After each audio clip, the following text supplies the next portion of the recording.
ini cerita saya terakhir. Saya itu pernah ketemu Kiai sepuh Pak Kures, sepuh sekali, temannya Bapak. Datang ke saya, agak kacau betul ini, mentang-mentang temannya Bapak sama saya itu enggak bosok. Saya tetap cium tangan untuk temannya Bapak. Pas rame-ramenya MUI ngaramkan rokok itu. Gus, saya ini mau tanya jenengan, kalau jenengan jawab haram tak lawan. Waduh. Kalau jawab haram tak lawan katanya. Kalau jawab halal tak ikuti katanya. Yang saya senang dari cerita dua Kiai sepuh ini begini. Saya ini Kiai sepuh, Gus. Saya ini hiburan saya itu rokok.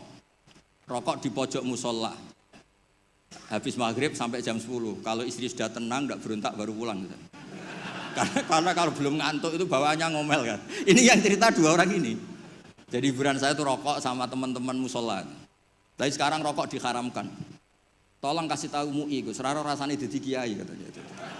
Kalau orang awam hiburan kan bisa lihat dangdut katanya, bisa saweran. Saya ini kan kiai Gus, gak pantas.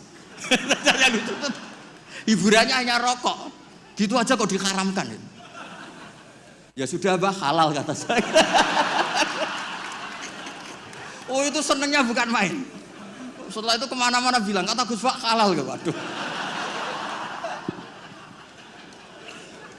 Alasannya itu hiburannya katanya.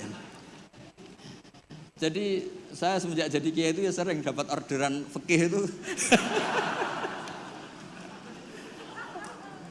Ya maksud saya beragama itu mudah. Yuridu wa bikumul yusra wala yuridu bikumul usra. Jadi ana intadoni abdi.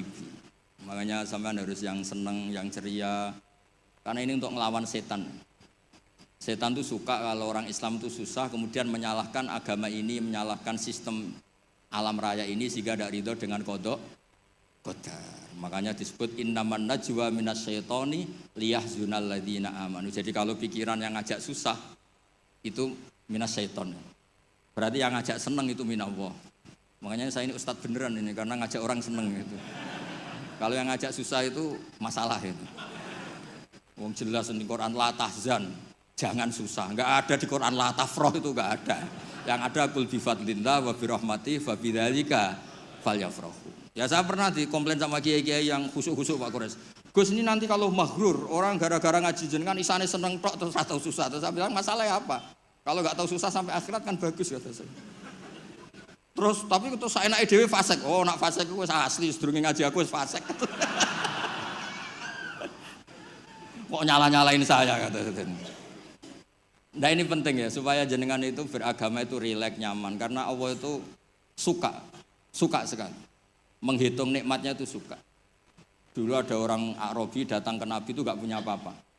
Terus tanya, ya Rasulullah engkau menyuruh saya syukur, saya ini gak punya apa-apa, nyukuri apa? Istri gak punya, harta gak punya, semuanya gak punya, saya nyukuri apa? Nabi itu ngelihat sandalnya di padang pasir kan panas. Lah itu 2 sandal kamu, kalau kamu gak punya ini panas. Oh iya ya Gusti, alhamdulillah. Hanya punya sandal itu. Ya kayak sampean itu, kan ceria, punya nekat saja cukup lah. Kenapa seneng? Gak usah alasan, nekat saja, pokoknya penting.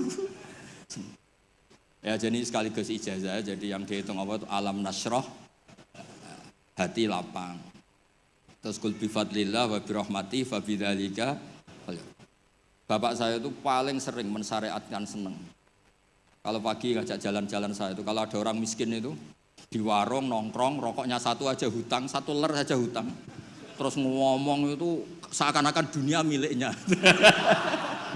Itu kata bapak, itu hamba paling dicintai Allah. Kalau presiden orang kaya seneng itu kan wajar, alasannya jelas. Ini nggak punya alasan untuk seneng.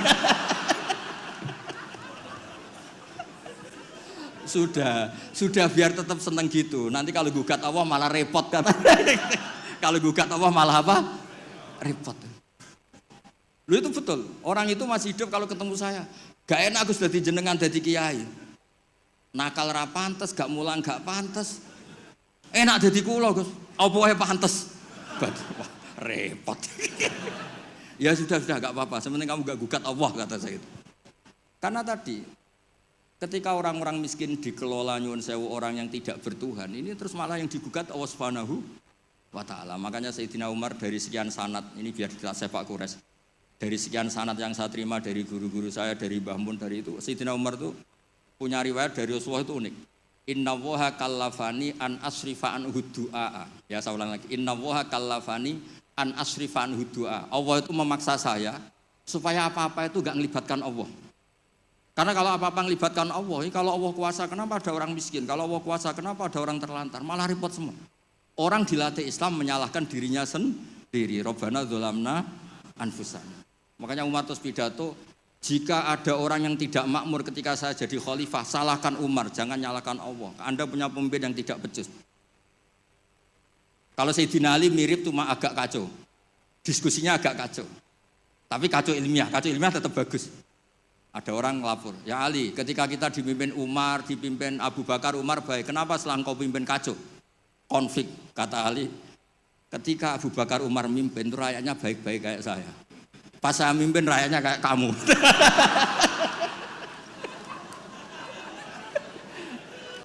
Makanya nanti kalau kamu nyalahkan saya, zaman Mbah Mun gini, zaman Gus Pak gini, pas Mbah Mun ngiyai, santrinya kayak saya. Pas saya ngiyai, santrinya kayak kamu. Nggih, ngoten. Assalamualaikum warahmatullahi wabarakatuh.